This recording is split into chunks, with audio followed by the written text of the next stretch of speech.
बिस्मिल्लाहिर्रहमानिर्रहीम। अस्सलाम वालेकुम listeners, welcome back to my channel health nest. आज मैं एक और बहुत इन्फॉर्मेटिव टॉपिक लेकर आई हूँ जो कि आजकल बहुत कॉमन है, बहुत सारे लोगों को फेस करना पड़ सकता है। वो है मैदे के अमराज, मैदे के मसाइल या मैदे का अल्सर। उसमें बदहज़मी, गैस, मैदे की जलन। आज की इस वीडियो में मैं आपको मैदे के तमाम मसाइल पर आसान अल्फाज में सारी इन्फॉर्मेशन दूंगी। मैदे का अल्सर या मैदे के मसाइल क्यों होते हैं और उनको घर पर कैसे इलाज किया जा सकता है या मेडिकल में इसका क्या इलाज है। ये मोस्टली लोगों को फेस करना पड़ता है, जिसमें बदहज़मी, गैस, मैदे में जलन। ये सब जानने के लिए मेरी वीडियो को आखिर तक देखें और आगे बढ़ने से पहले मेरे चैनल को सब्सक्राइब कर लें और बेल नोटिफिकेशन को ऑन कर लें ताकि मेरी हर आने वाली वीडियो का नोटिफिकेशन आपको बर वक्त मिल सके। वैसे तो हमारे जिस्म में हर ऑर्गन ही बहुत अहम है, इसी तरह मैदा भी हमारे जिस्म में एक बहुत अहम ऑर्गन है। मैदे में अल्सर एक ऐसा जख्म होता है जो कि मैदे में एच पाइलोरी एक बैक्टीरिया है जो कि गंदे पानी में या गंदी खुराक की वजह से हमारे मैदे में जाता है और मैदे में जाकर ये सोजिश पैदा कर सकता है और मैदे के अल्सर का सबब बन सकता है। इसके अलावा मैदे के अल्सर की वजूहात जो हो सकती हैं, एस्पिरिन जो दिल के मरीज अद्वियात लेते हैं, अगर ये लंबे अरसे के लिए इस्तेमाल की जाए तो भी मैदे के अमराज या अल्सर हो सकता है। जो लोग ज़्यादा मेडिसिन जैसे कि डिक्लोफेनिक सोडियम या पेन किलर ज़्यादा लेते हैं, पट्ठों जोड़ों के दर्द के लिए इस्तेमाल करते हैं, उससे भी मैदे का अल्सर हो सकता है। मैदे में जलन, बदहज़मी, गैस या दर्द की क्या वजूहात हो सकती हैं? सबसे पहले बड़ी वजह आपका लाइफस्टाइल है। अगर आपके लाइफस्टाइल में बैलेंस डाइट का ना होना, फास्ट फूड या ऑयली स्पाइसी खानों का इस्तेमाल, लैक ऑफ एक्सरसाइज का ना होना। दूसरी वजह एक इन्फेक्शन है जो एच पाइलोरी इन्फेक्शन है जो कि बाहर के अनहाइजीन फूड की वजह से होता है। इसके अलावा कुछ अद्वियात ऐसी हो सकती हैं डिक्लोफेनिक दर्द के लिए ली जाती हैं, वो भी मैदे के लिए बहुत प्रॉब्लम क्रिएट कर सकती हैं। इसके अलावा नाश्ता ना करना, रात को लेट नाइट तक जो है खाते रहना भी मैदे के अमराज में इजाफा कर सकता है। सुबह का नाश्ता बहुत ज़रूरी होता है, नाश्ता कभी भी स्किप नहीं करना चाहिए। एक हेल्दी नाश्ता लेना बहुत ज़रूरी होता है।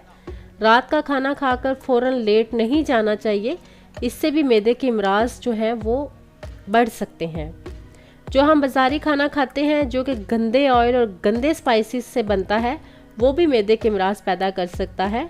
सेल्फ मेडिकेशन, जो लोग खुद मेडिकल स्टोर से मेडिसिन लेकर खा लेते हैं और मैदे के मसाइल का उनको बहुत ज़्यादा सामना करना पड़ सकता है। हमेशा डॉक्टर के एडवाइस पर दवाई लें, क्योंकि कुछ दवाइयाँ ऐसी होती हैं जिसकी वजह से मैदे में प्रॉब्लम हो सकती है। इसीलिए डॉक्टर इस दवाई के साथ कोई ना कोई कॉम्बिनेशन ऐसा देते हैं ताकि मैदे का कोई मसला ना हो सके। कार्बोनेटेड ड्रिंक्स हैं। कार्बोनेटेड ड्रिंक्स भी एक बहुत बड़ी वजह है, क्योंकि कुछ लोग इस मिसकॉन्सेप्शन में हैं कि ज़रा सी बदहज़मी या मैदे में दर्द या गैस हो तो फ़ौरन लोग स्प्राइट ले लेते हैं, जबकि स्प्राइट से ज़्यादा प्रॉब्लम जो है बढ़ सकती है। अब इसकी मैं डायग्नोसिस पे बात करूँगी। इसको डायग्नोस कैसे किया जाता है, अब इसकी डायग्नोसिस का बताऊंगी। इसके लिए हम तशखीस कैसे कर सकते हैं।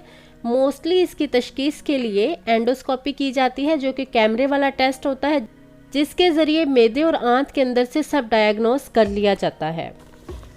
अब मैं आपको कुछ घर में इलाज इसका बताऊंगी। सबसे पहले चाय और कार्बोनेटेड ड्रिंक्स का इस्तेमाल रोक दें।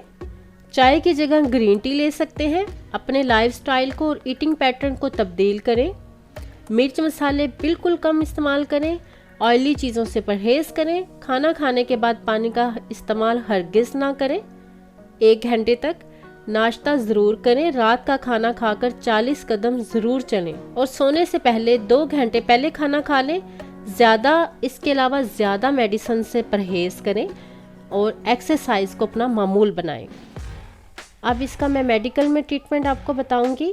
सेल्फ मेडिकेशन की तरफ आपने नहीं जाना, जस्ट ये अवेयरनेस के लिए है। मेडिकल में डिटेल हिस्ट्री और complete investigation and after diagnosis treatment recommend किया जाता है।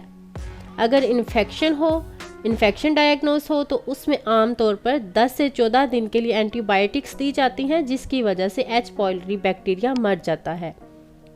खुद से कभी भी सेल्फ मेडिकेशन ना करें, क्योंकि सेल्फ मेडिकेशन की वजह से कुछ मेडिसिन ऐसी होती हैं जिसकी वजह से स्टोमिक प्रॉब्लम या मैदे के मसाइल बढ़ सकते हैं। इसमें कुछ ऐसा भी होता है, अगर कुछ आप मेडिसिन ले रहे होते हैं, हो सकता है वो डॉक्टर्स आपकी मेडिसिन पहले से बंद करवा दें। ये था आज का इंफॉर्मेटिव टॉपिक। मैंने कोशिश की है बहुत आसान अल्फाज में आपको समझा सकूं, बता सकूं। अगर मेरी वीडियो पसंद आए तो प्लीज़ मेरे चैनल को सब्सक्राइब करें, लाइक करें और शेयर करें। Thank you. अल्लाह हाफिज़।